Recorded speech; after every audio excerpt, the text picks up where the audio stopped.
Just move away from us, son. Real easy, like your ass depended on. If you laugh, you can, and I'll bust you to Boy Scout, I swear. Those nights want your balls because they have them at their own. Nash, I don't think you could pick your nose without written instructions. It's Saxon Samhain.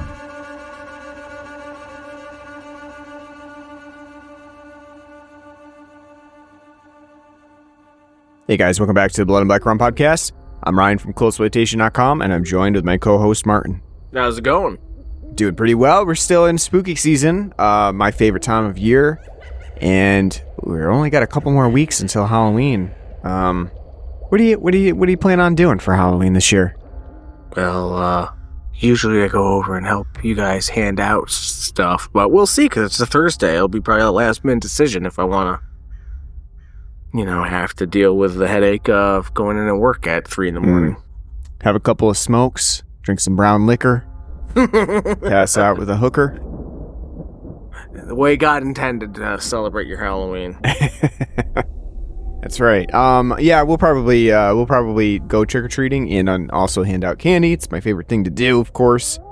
Love seeing all the trick-or-treaters. Having kids, too, is great for Halloween because, otherwise you're just a creepy dude walking around town by yourself if you're just out there looking to take in the Halloween trick-or-treating, so... I should just do that. Be like, hey guys, how you kids just doing? walk around by yourself, yeah. You guys like candy? Hold a half-open bag of candy. You guys want any of this? See how many people actually accept it? I bet Genesee's handing out their black cherry vanilla killer bees. That's right. That's like, come on down. Come get it while it lasts. We're handing it all out. Have you seen all those memes of like, all right now, kids, only one gabagool for each of you. Yes. That's or them. The wing. But... I like the wing one the best. Like, one chicken wing. It's like, what am I going to do with one chicken wing? Yeah, well, I love Halloween though. I still love it. No, you don't. Why? Because you've been wearing Christmas pajamas. Hey, you know what? They cross over at a certain point, and No, they don't. And the fact that I'm already seeing Christmas commercials, it's a thing. Like Drew Barrymore already, like home goods or whatever. Come buy your Christmas crap.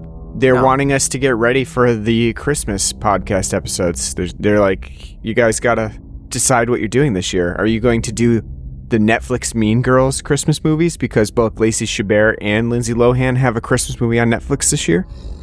Is that what you're going to do this year? I don't know if I can stomach another Hallmark Christmas for 2 years in a row. I think we have to go a completely different route this year. No, I also think too, after the way Saxon Samhain's been going, we actually had to pick something that's, enjoyable. We enjoy. Yeah. Like I need something, something good, please. Yeah. If that just means rewatching the Santa Claus each time, like, hey, what are we doing again this week? Santa Claus. Cool. You know what? I'd be down with that. Let's do it. I guess that kind of brings us to our Saxon Samhain for this week. We and also I should say we're coming in a little bit late. Apologies for the late episode, just because I had a death in the family and kind of threw us off schedule. So that's why we're a little late. So sorry about that, but we'll be back on to finish out Saxon Samhain. And today's episode for Saxon Samhain, our John Saxon celebration of all things good and bad Saxon. We're talking about, I guess you'd consider it a giallo film. It kind of sits in a weird position of being a giallo film, a supernatural horror film, with not very much horror to it at all. You could also, I guess it falls pretty much into the crime giallo sort of format. And it's directed by Sergio Martino, who has done a number of both giallos and poliziesquis. It's not super out of the norm for him as a director of these types of Italian films. This one is also written by Ernesto Gastaldi, Dardano Sacchetti, and Mara Merrill.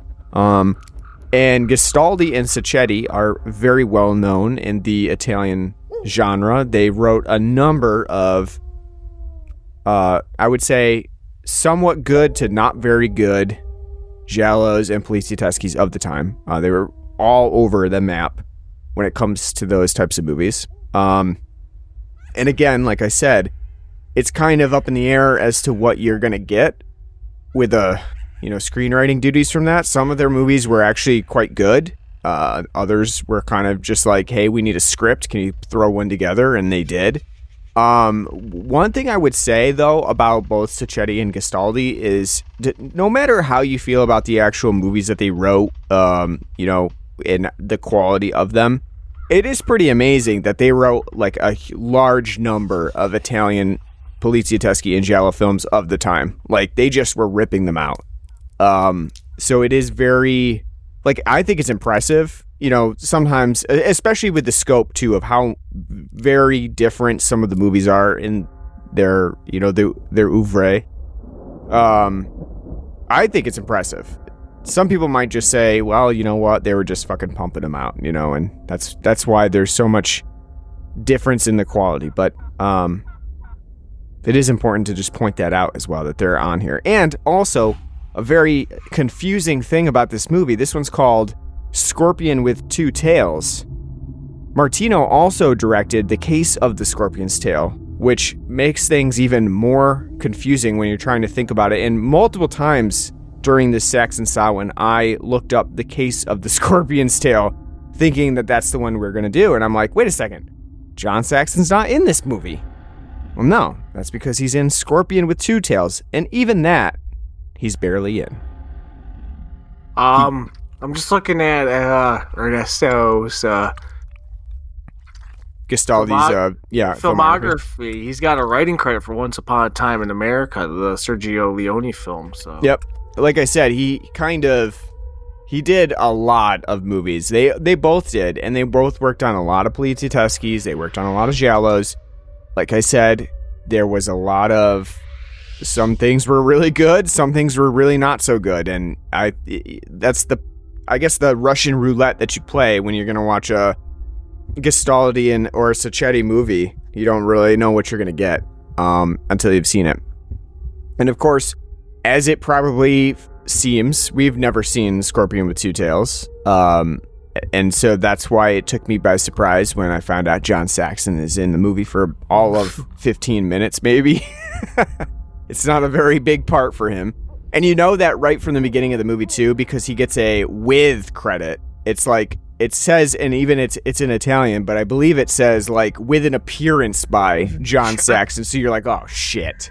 Oh, fuck, he's barely in this movie at all. God damn it. They, had him for, a 2-hour shooting period, and he said, do what you're gonna do.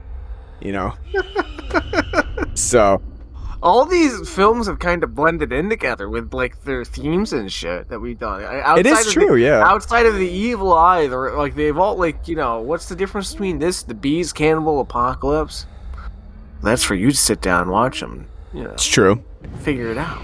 I mean, and again, like I said, the Scorpion with Two Tails, it's a giallo film, and it can be paired with The Case of the Scorpion's Tail. It's just to make it even that much more confusing for you sitting down at home watching it. And again, too, it is... I was going to say, it should be called The Scorpion King with Two Tails. Dwayne "The Rock" Johnson's first film that he was ever really, really in. And the other title to this movie is Death at the Etruscan Cemetery. Which one do you like more?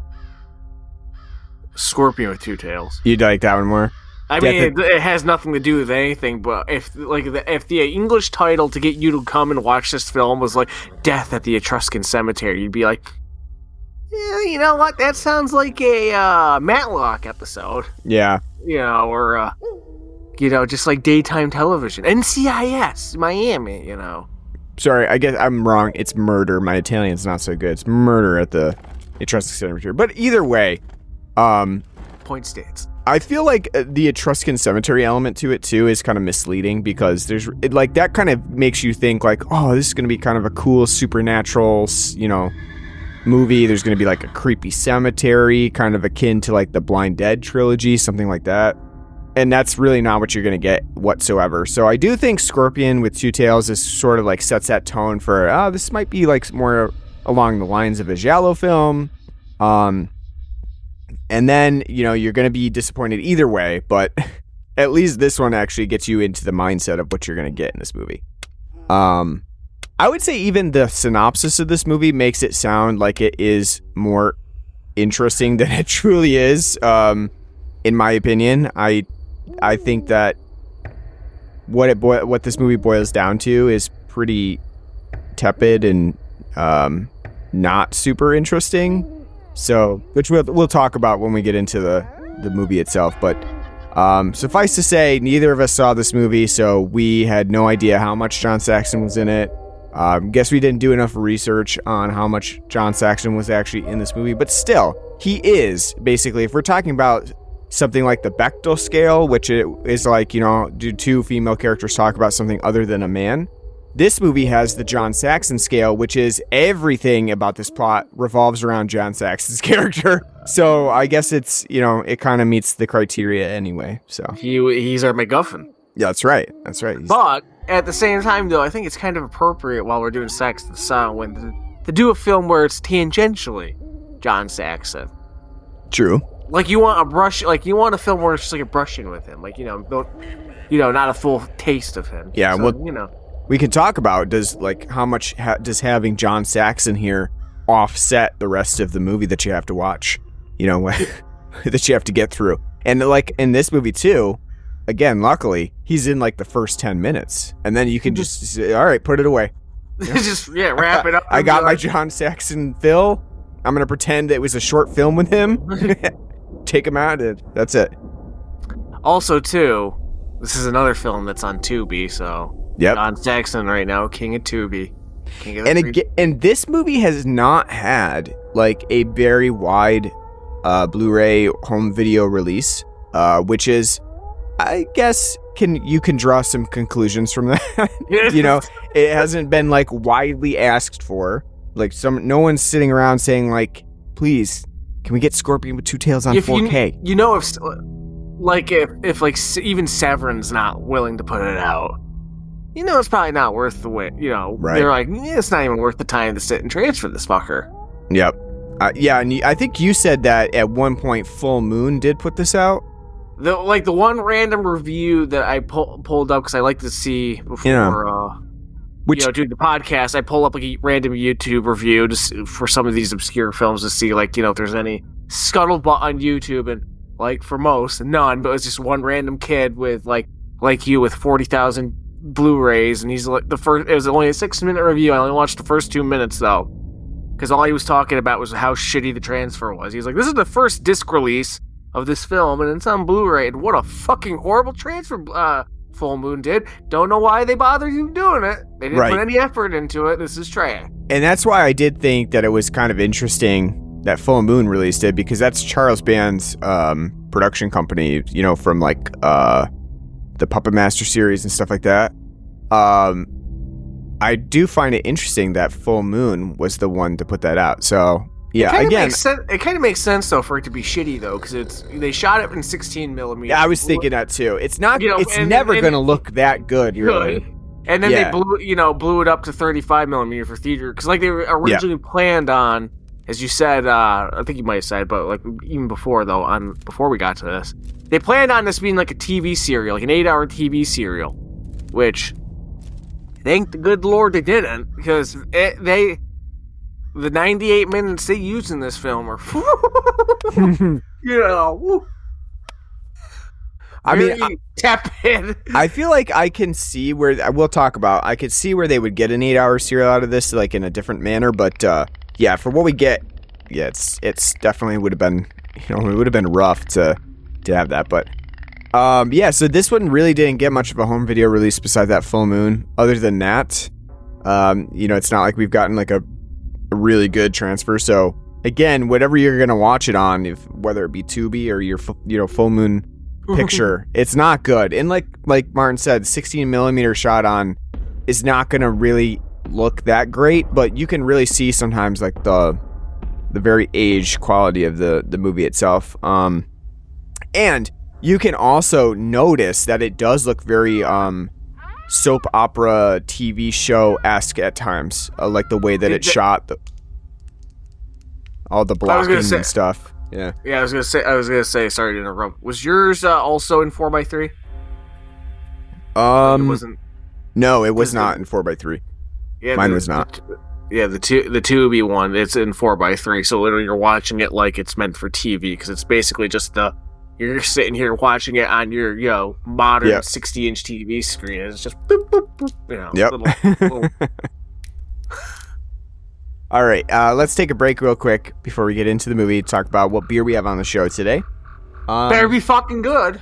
That's right. Since I was on deck again, Martin was sick. He couldn't get out to get it. So I went out and got a beer that looked really interesting to me and I thought kind of fit the theme of like fall into winter sort of styles. And the one that I came away with, nice crisp, clean label to it, which really stood out to me.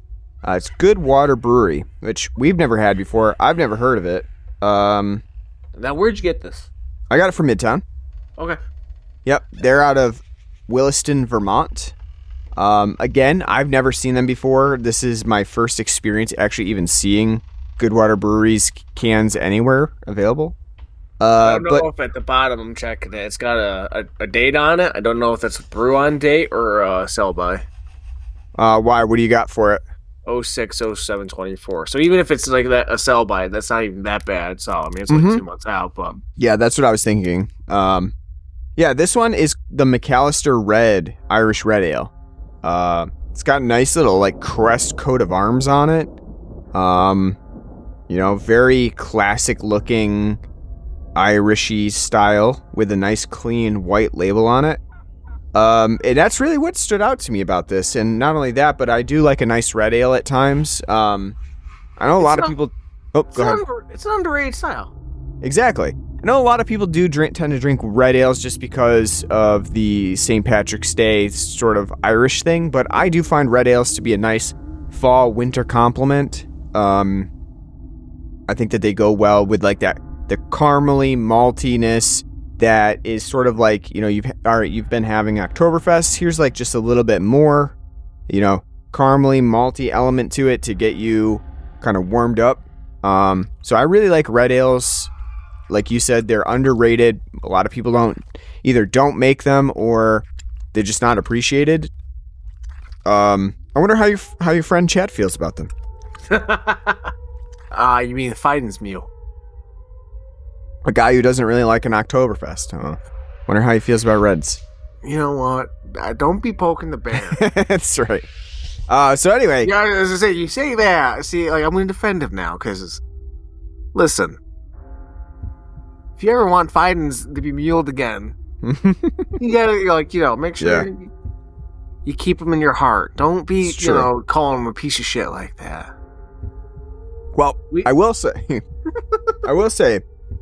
the McAllister Red, I think it's really good. And I was just actually thinking about this. We should have gotten this for fucking Home Alone. McAllister Red. Wow. But I think it's really good. Really solid. Are we doing Home Alone 3 this year? Oh my god, yeah. I attempted to watch that a couple years ago. Didn't get through it all, but how dare you? ScarJo's. It's her first film. I know. McAllister Red Ale, really good. I think that they've done a good job with the carameliness to it. Nice malt base to it. A little sweet, but in a little bit malty. Nice little, biscuity element to it. Refreshing, not extremely heavy, so it's very drinkable. And overall, just a really solid red ale. Not doing anything like too specifically, original to the Goodwater Brewery, but just a really good overall red ale entirely. And it's been a while since I've had a red ale specifically, so it's tasting really good. It's going down really smooth. So I really like this one. I think they did a good job with this red ale. And again, it's not a very common style for a lot of breweries to do, so props to Goodwater. I'd check out a different beer from them. Yeah, looking at, before I go into the stuff they do. They got a good mix of stuff. Like they got excuse me. They do a rye pale ale. They've done a English mild ale. You know, you don't see those floating around. An oatmeal stout, German pilsner, an oat pale ale. That sounds wonderful. American style IPA, just a regular sour, Kolsch, you know, Weiss. So, you know, they got like, they're all over the place, which is, I kind of appreciate because it's nice to kind of see, you know, brewers, you know, give a bunch of different styles a try. And red ales, I do like them. I have to be like, the only time I'm really in the mood for them though is around this time of year, like the late, you know, fall season, where it's kind of like, okay, the Oktoberfest are kind of phasing out, and if you can find one, it's nice because it kind of fills that gap and is a little bit more heartier and more, you know, to go with the cold. I think they do a really good job. It's, you know, it's got a nice maltiness to it. It's very, you know, got really smooth, nice and bready. Very subtle hints of like pepper in there too. We like to go with it. A little caramelly sweetness to it. Just really nice to drink. It's, you know, I think it's just a style that's kind of fallen out of favor for a lot of craft brewers because, you know, the NIPA craze. So something that you would have seen on the regular from probably a lot of craft breweries is, you know, been put to the wayside. I would definitely check out more from them because this is a really good offering. And like you said, the can's wonderful. It's, you know, sleek and looks good. Got that nice coat of arms. Why is it got a coat of arms? I don't know.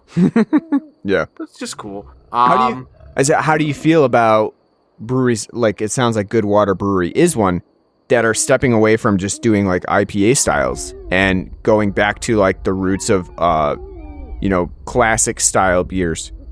I like it. Like I said, I like it. I think there's I'm not saying don't, you know, breweries that do that are bad. I think there's a place for, you know, both. But like, as much as we love our Fidens here and sloops and whatnot, that's gonna piss Chad off for comparing those two together. But the point is, like, with the IPAs, as nice and delicious as they are, like, we're not, you know, fancy, you know, sommeliers that can, you know, break down every specific hop varietal in the beer that makes one NIPA different from the other. You just know they're damn good, you know. So it's nice to see some, you know, breweries like, you know, branching out and doing multiple different things. I think, like, there's a place for both of them. That's one thing. You know, one thing that I still appreciate about, like, some of, like, the bigger micros, like, I mean, like, Sam's isn't really a micro anymore, or Saranac, but at least, like, once in a while, like, they're pumping out something that's like, yeah, that's different, you know. Every year, Saranac's gonna pump out their Blueberry Blonde Ale. Just because it's, you know, something different, it's a classic staple. Every year, Sam's gonna pump out, you know, like a pumpkin that's, you know, a staple. You know, they're not just leaning totally into straight NIPA, so I appreciate it. It gives you something, you know, different to go out and look for. And besides, like, the only red ale people probably can, you know, get on the regular, I don't even know if we even have it around here anymore, is Killian's Irish Red, which that's a, you know, brewed by Budweiser. So we do have it, but again, I think it really comes out mostly around St. Patrick's Day is when I see it most of the time. So, all right, let's talk about The Scorpion with Two Tails. First off, start by saying that this movie is uncomfortably similar in some ways to another John Saxon movie that we did recently, about a woman who is potentially being possessed or haunted by the spirit of someone that resembles her, like an ancestor. So that is kind of what happens in The Scorpion with Two Tails as well. And so sorry about kind of redoing some of the themes that we've previously done in John Saxon movies. It wasn't our intention, but I guess it kind of worked out that way. But this one is about a woman who is having these nightmares about this Etruscan ceremony in Italy. Because how up on Etruscan history are you? you know what, I feel like I'm missing out a little bit. I should have done some more research on the Etruscans. It seems like this movie makes it seems like everybody knows about, like, if you're around the Italian area, you know about the Etruscans. Like, you know, like, of course you would know about their history and culture and all the ceremonies that they had, because this movie is just like any character that comes into this movie, even a dude who you later find out is not even a researcher, he's just a cop undercover, he knows about all about Etruscans. So, you know, apparently I'm feeling a little left out because I can tell you, I know not dick and diddly. You know, so this Etruscans were not part of your historical education when you went to college and you did your history. Well, I mainly took American history. Yeah, I know. But even thinking back to like the global classes, you know, and even in high school, like, you know, it's not like anything that we talked about. Yeah. I mean, it is a common trope for Italian movies to have this sort of like Etruscan, or maybe they don't mention it to be Etruscan, but it's like this ancient cult ceremony, which ends up being the Etruscans. And again, in Italy, they were an ancient, you know, race in that area, so it makes sense that they would focus on it. Here, though, the movie, you know, does have that very specific Etruscan history to it, that I would say, in my opinion, I think focusing so heavily on the Etruscans in this movie actually makes it more boring than it could be. Because when you talk about, like, oh, ancient race, they're haunting you, possession, I would say that kind of signals like a fun sort of horror mystery. But then when you really take the Scorpion with Two Tails and get down to the actual elements of the movie, it is exceptionally boring throughout. Like they took the idea of the Etruscans and ancient tombs and spelunking and caves, and they made it extremely boring. I don't know how you do that, but that's what ends up happening. And I think part of the reason for that is because this movie feels extremely cheap in a lot of ways. I don't know if you got that idea. Oh, it's chintzy as shit. Because, like, it definitely feels like it was made on a shoestring budget. This movie has like 3 settings, right? It has like, we're in this lady Joan's house, right? It's a regular house. They travel to Italy. They go to this Etruscan tomb. So you have the cave area, and then you have this other lady who's like, you know, like a contessa in the area. You go to her house, her manor. Could very well be a Tennessee Williams play. Yeah, exactly. It's so it has such limited locations that, like, ultimately you just end up traipsing back and forth between the 2 areas, and it feels so just cheap all the time.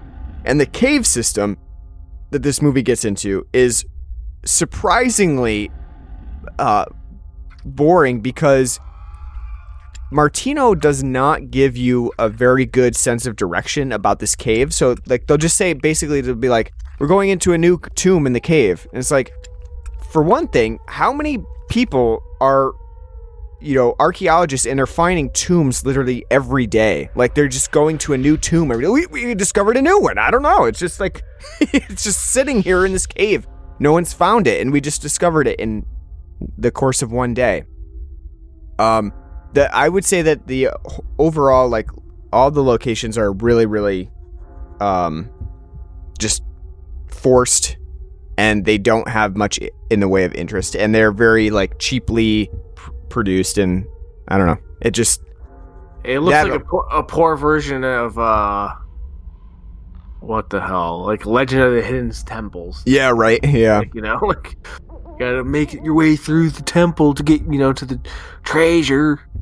And like I said, like, how do you make like getting lost in a tomb or getting caved in a like a mysterious tomb? How do you make it boring like that? Like, there's an art to that where it's just like, you did such a poor job of actually setting up the tomb itself that, like, even the audience won't go along with it. It's a very, like, bland showcase of actually getting lost in a tomb. So it's not like there's any suspense to it. It's just like, we're going into the tomb, we're going to drill into this rock wall. Oh no, rocks are falling on. Like, I don't know. It's hard to describe, but like, when you watch the movie, I feel like you can see like how soap opera-esque it looks a lot of the time when they're in the cave. And maybe that's partially due to the fact that it was intended to be a TV series. It was meant to be 8 episodes. We end up getting it pushed down to like truncated 98 minutes, which still in this version of it still feels too long. At 98 minutes, it really it doesn't do a whole lot, and it spends a exorbitant amount of time on setup stuff. Like, would you agree that the characters basically just banter for a good 45 minutes of this movie about just random stuff? It just, I don't know.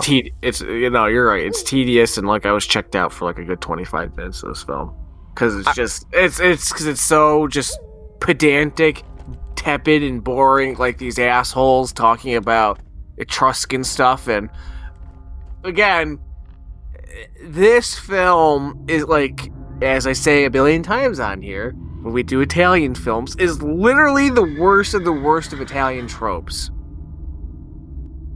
Boring conversations, dubbed over. What does that mean? Joan's just sitting there the entire time going, is that Krillin in awe of Frieza about to kill him? No, it's just some bitch sitting there going, I see things. And no one's there to slap her, to be like, get a hold of yourself. They're just talking about nonsense, like, my husband's an archaeologist. Oh, cool. He's studying the Etruscans. That's cool.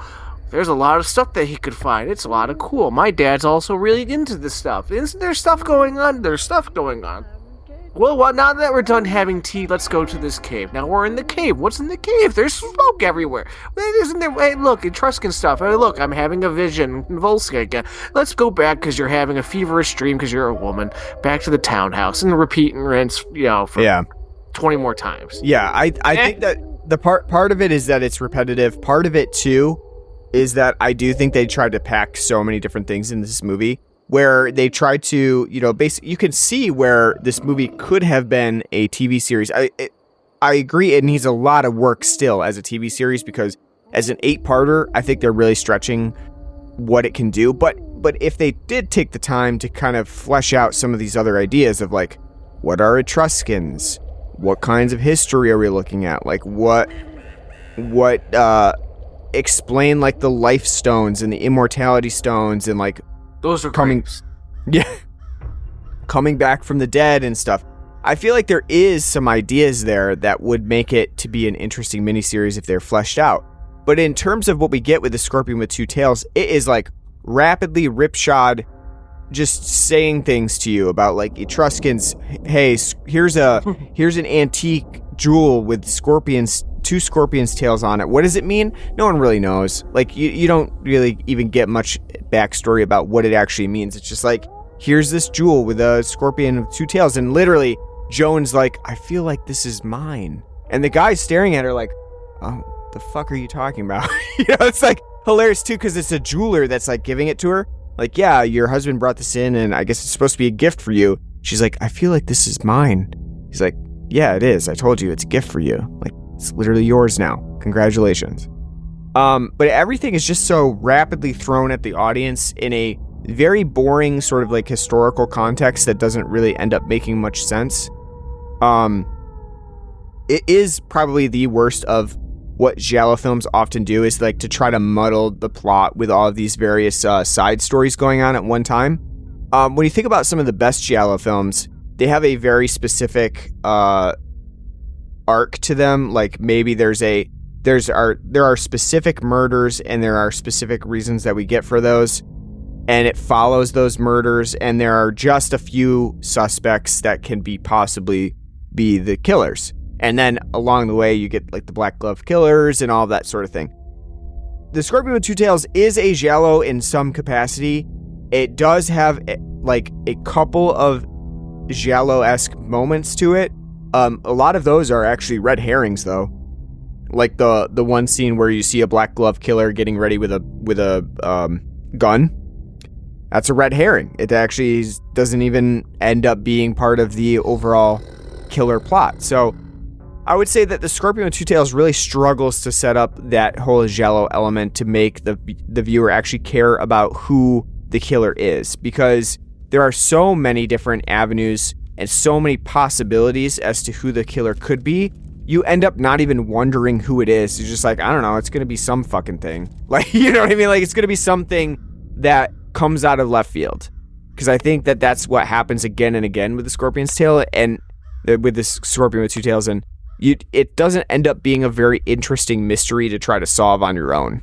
And I think you said that too, right? Like, you didn't really care who the killer ended up being because there's no real rhyme or reason to who's doing it or even the motives that go into it. Like, it doesn't. No, like it's like there's so much mysticism nonsense to go with the giallo aspect. It makes the whodunit, like, who gives a shit? Like, the idea of somebody walking around and just like, I'm snapping necks and like leave, like they're fucking Shao Kahn walking around just snapping necks of people. Nobody from the cops is like, man, somebody just got, they literally twisted their fucking head around. Like, you know, oh, they must be pretty goddamn strong. Must be Shao Kahn, the Lord, you know, the great Lord of Outworld. Yeah, who else is going to have strength like that? Like, it's so stupid. And, like, you know, the film is way too confused and too muddled in the nonsense of the mysticism of the whole, I'm an immortal of the, you know, of the Etruscan people, and this guy's like, I don't give a shit, money! You know, that's why I've been doing it. Money! And it's just so stupid. Pick a lane. I think the unfortunate thing, too, about this movie is that, you know, so you get John Saxon's character. He starts out at the beginning of the movie. It's the first 10 minutes or so does actually involve John Saxon. And he's got that really nice little, like, professorial look on. He's got a nice sweater with a whatchamacallit there. What does he got on? Sunglasses. He's got sunglasses, but he's got a turtleneck. This is the word. I'm sorry. I don't know why I was drawing a blank of it. He's got a nice turtleneck on. He's got guides that are guiding him through the Etruscan cemetery sites, and you know, he's looking very professorial and very distinguished, and you know, he obviously takes his job very seriously, and the rest of the film does not. Like, no one else really cares about this Etruscan mystery besides him. Everybody else is like, where's the box of heroin? You know, I'm trying to find this crate of heroin in here. I don't care about any undisturbed tomb. Where's the box of heroin? And so, like, the film's mystery basically just boils down to, like, oh, there's a drug trade that just happens to be here in this Etruscan tomb because it was, like, the most convenient place to put this crate of heroin that people aren't expecting to find. I don't know. I feel like the overall mystery itself just ends up not being that interesting, too, because very, very quickly on, they discover, like, Joan's father, yeah, he's been, you know, transporting heroin, and he's just a heroin smuggler.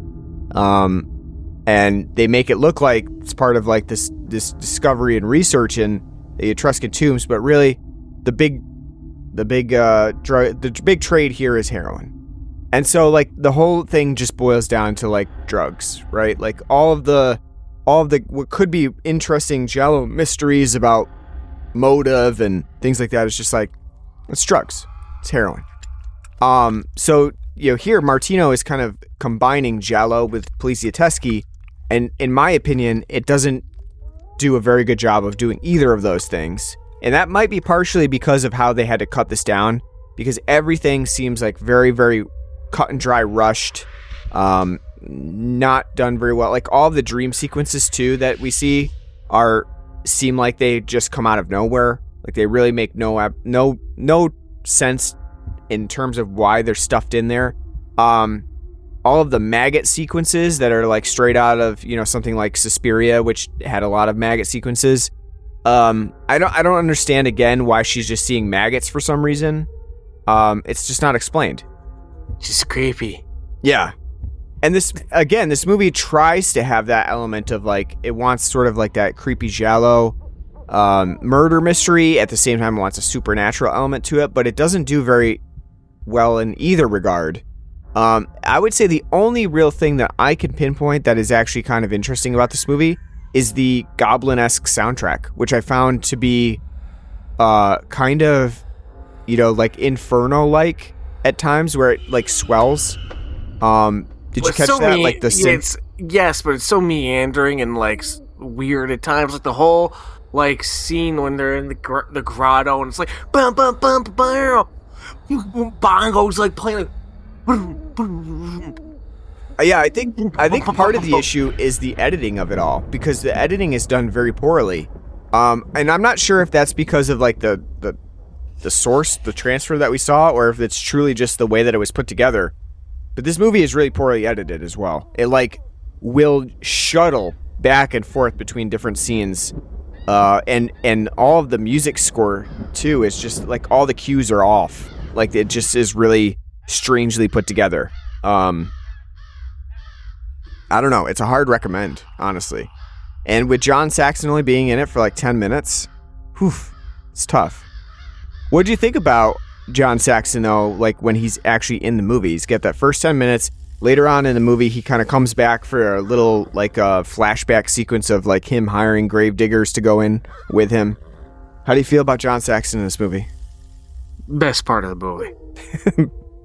The 4 minutes he's on screen, best part of the movie. It's because he's actually trying. It's not like he's doing much. Truly, yeah. But he is trying. Like, it's like, it does like, yeah, he's doing like, he's doing John, like, again, like the film, I feel bad because like the films we've done, they all kind of have the same shtick of like voodoo mysticism, like, pseudoscience nonsense, fake intelligentsia. So he's like right at home with like everything we've done so far. Like, so it's just like, another like doing the same shit again. Yeah. I'm used to this. I don't know. This movie does not have a lot going for it. And it's, like I said, unless you are really, really interested in like seeing some of the poorer giallo films of the time, I really don't know who to recommend this to. It's like an odd movie. It doesn't really make a whole lot of sense when you really get down to it, and that's partially because they've obviously cobbled this thing together. But I don't really think this movie has much appeal in the way of either fans of giallo films or Poliziotteschi or horror movies in general.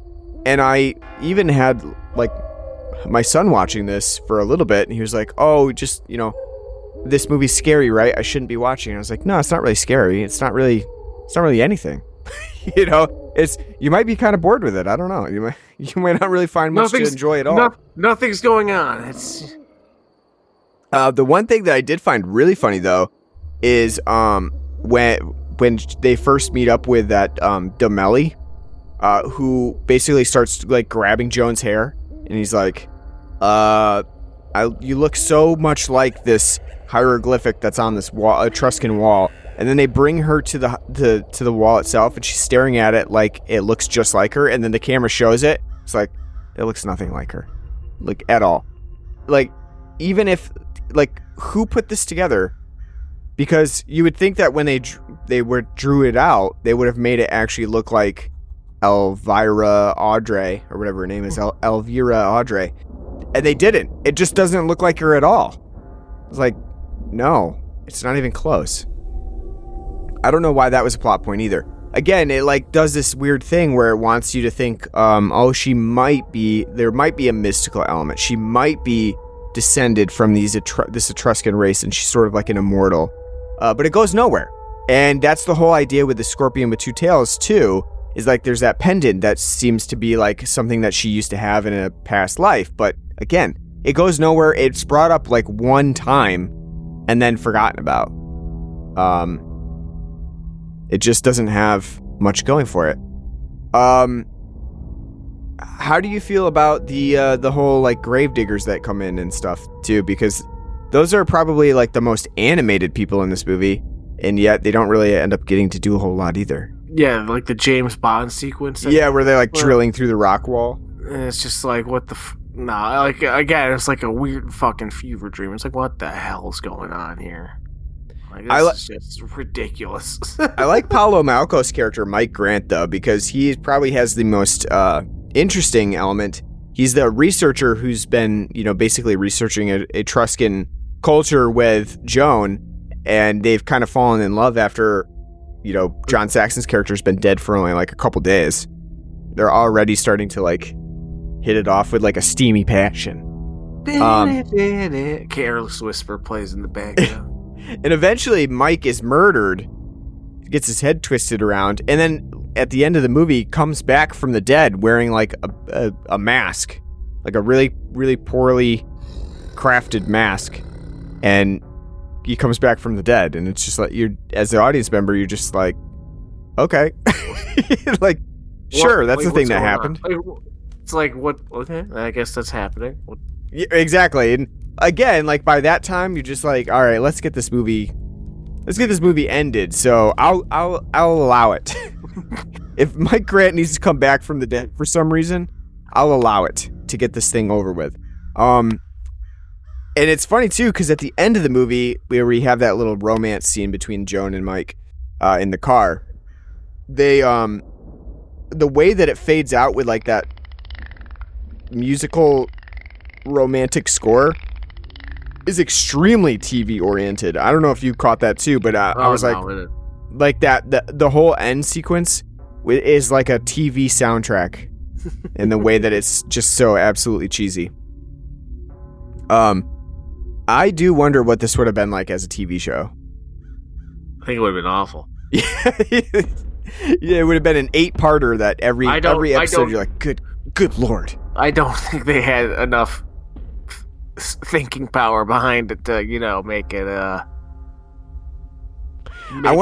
have it actually be fleshed out. I think the fact that it's Italian means it's inherently not going to be, well thought out, because it's like the Japanese when it comes to anime and like video games. Like we were talking about as you were playing Resident Evil Village, and it's like, wow, what a cool idea. Zombies and such. But then we're going to add giant spiders, and there's a giant alligator, and big tits, and someone running around doing spy stuff in a red dress, and other nonsense. Why? Because we just can't control ourselves creatively. It's the European equivalent of the Japanese, and when it comes to like creativity, it's like you're a kindergartner that's just like, this is gonna happen, this is gonna happen, and then like the people are just like, either like, cool, Danny, that's a great little idea you have there, or they're like, yeah, that's really fucking cool, So I agree. That's what I think. I think that's what the film, a TV version of this would have done. It just would have been like a wormhole of nonsense, and they would have been able to control themselves at all. Right. Yeah.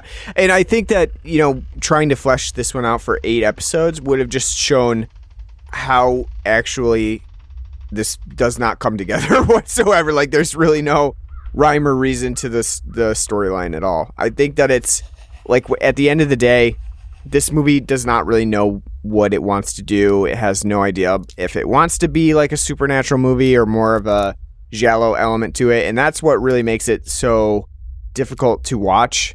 It doesn't, like, the giallo elements don't add up. You're not like engaged with the mystery. And then the supernatural elements, they're not scary, and it doesn't have anything besides, like, unless you are a little bit predisposed to disliking maggots, there's really nothing here to like titillate or spook you with suspense either. So it's just overall a hard movie to get through at 98 minutes. It's just a terribly sloggy movie. And with that said too, there's very little John Saxon to sort of bridge the gap between that. And again, we do have to reiterate, Elvira Audrey is absolutely awful in the lead role. I have no idea why they were like, we need to get her. I mean, does she have nice hair? Sure, she has nice hair. But a lot of people in Italy had nice hair at the time. She's just a very poor version of, Julie Haggerty. That's right. That's a nice airplane reference for you guys. All right. Anything else that you want to add about the movie itself? No. I think I'm done. I think we kind of covered. All right. So on a scale of 0 to 10, really poorly done head spinning sequences where it's clear that a guy has basically a jacket on backwards, which is pretty much the case in this movie throughout. Just walking around. What would you give The Scorpion with Two Tails? I'll give it a 4 out of 10. What a fucking miserably tedious, unenjoyable, tepid, miserable piece of shit of a film this is. It's not fun. It's incredibly trite. The acting is awful. The soundtrack's fun at times because it is a little goblin-esque, but it still doesn't fit what the hell's going on. It seems very chintzy and cheap. The fact that they're constantly going from town, as you were saying, townhouse to tomb, townhouse, tomb, townhouse, tomb. Nothing exciting is going on. Everyone's bored and bland and dull. The Etruscan archaeology and mystery to go inside with a giallo thriller makes no sense, because if you're going to do it, you kind of have to lean into one. Is it actually supernatural or is it actually real? And they split the difference and kind of try to have both. This film should not be 98 minutes long. Should be like 45 minutes long. Should be like a daytime episode of Matlock. It's just incredibly boring, incredibly pedantic, not worth your time. If you're watching it, go and check it out on Tubi. Again, like, the transfer looks like shit, and so it's also not pleasant to watch. 4 out of 10. This is just like another miserable film. And I'm glad John Saxon was only in it for 10 minutes, because he got his check and he ran out of there. He knew what the film was about, and he's like, I got other stuff to do. So, 4 out of 10. I would agree with that assessment. 4 out of 10 for me as well. It was definitely a difficult movie to get through. It does not really have that much going for it in terms of suspense or mystery.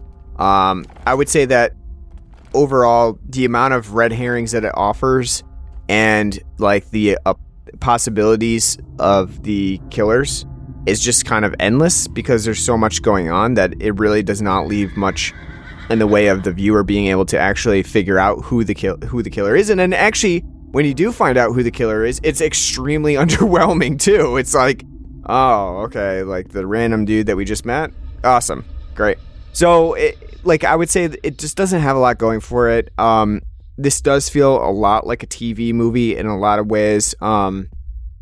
It just feels really cheap and poorly put together. And I think even Sergio Martino, in an interview, said that, like, he didn't get anything from this movie at all. Like, this movie was not worth anything in his career, including economically.